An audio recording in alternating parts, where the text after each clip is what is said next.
Kalau agama sampai Tok Guru kata barang siapa yang banyak bertanya maka lemahlah imannya, bukan agama murid dan bukan agama Tok Guru. Barang siapa yang bertanya kerana nak mengetahui agama Tuhan maka kuatlah iman dia.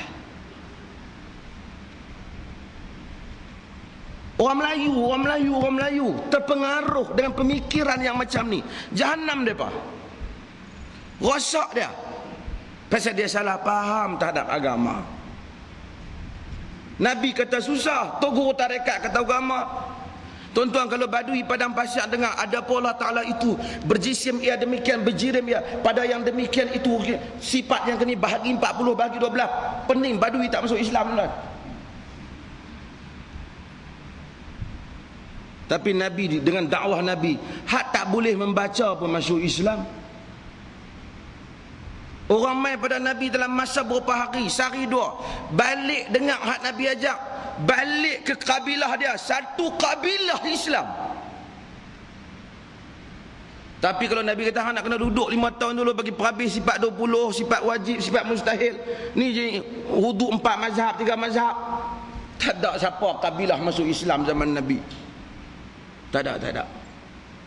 Tapi Nabi sampaikan agama yang simple dan mudah. Qul huwallahu ahad, Allahus samad, lam yalid wa lam yulad wa lam yakul lahu kufuwan ahad. Balik ke kaum dia, Islam satu kabilah. Nabi tak kata hendaklah engkau ketahui bahwasanya Allah Taala itu ada, maka lawannya pula adalah tiada. Maka mendengar Allah Taala itu lawannya pula adalah pekak. Maka melihat Allah Taala itu lawannya pula adalah buta. Tersandak badui 3 hari, apa benda ni?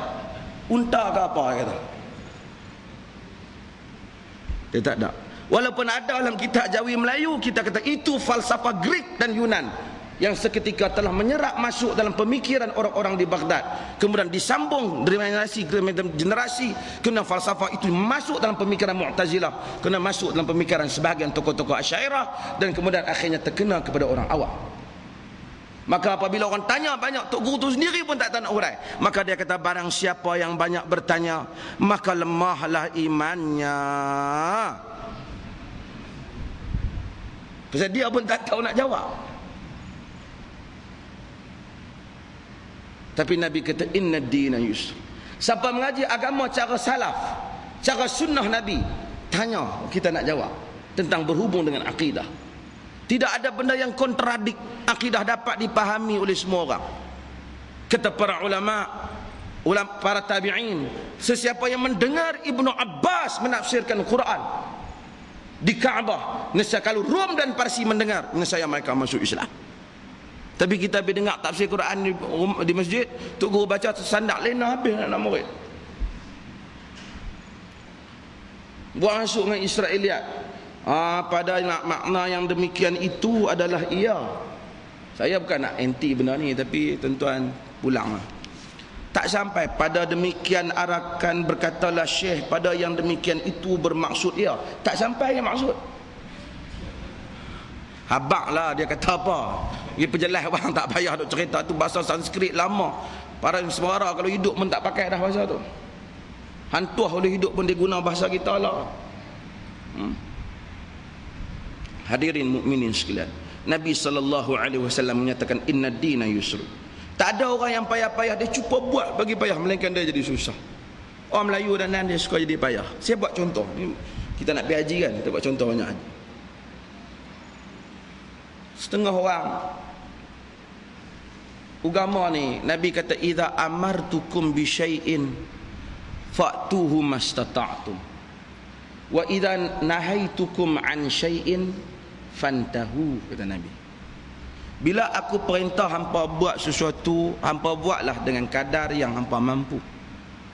Bila aku larang, hampa stop, kata Nabi. Nabi tak kata kadar hampa mampu, tak ada. Hak larang semua mampu.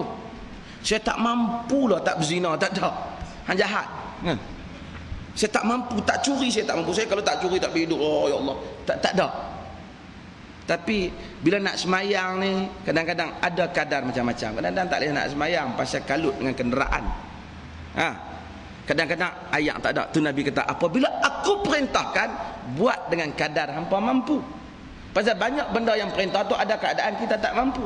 Bila aku larang, hampa stop, kata Nabi, berhenti. Pasal biasanya hak Nabi larang ni memang manusia mampu.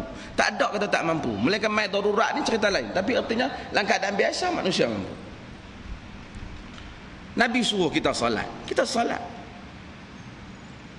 Bila baginda bermusafir, baginda jamak dan qasar. Bila baginda jamak atau baginda qasar, kita ikut jamak dan qasar. Baginda qasarkan salat ketika baginda musafir, kita qasar. Apa masalah? Ada orang setengah tuan-tuan,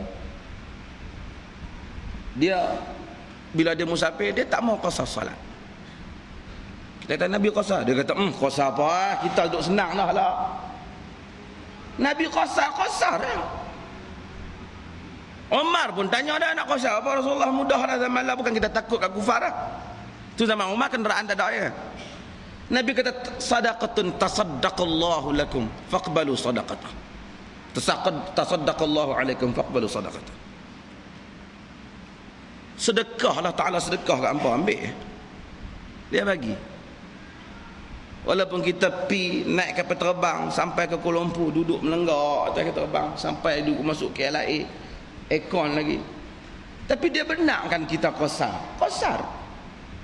Dia benarkan. Tuhan suruh, Tuhan suka apabila dia memberikan kelonggaran, diterima, kita terima kelonggaran dia. Ada orang dia tak mau. Sebab tu Ibnu Taimiyah dan kebanyakan ulama dia tak suka.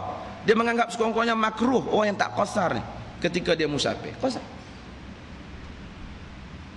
Bila kita sibuk, kita tak boleh. Kita boleh jamak, ada boleh jamak dan qasar.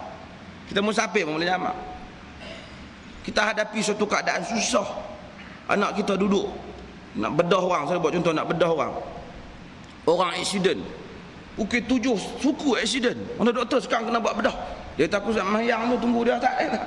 Mati dia. Kata tunggu bedah sekarang tak ada nak mayang maghrib main dah. Jamak takhir. Tak boleh qasar pasal hang tak musafir, tapi hang boleh jamak takhir. Tak boleh pendek kan, tapi boleh jamak takhir. Tak ada kata duduk tengah-tengah bedah ni hampa tengok dulu aku pergi sembahyang dah. Mati kau ni.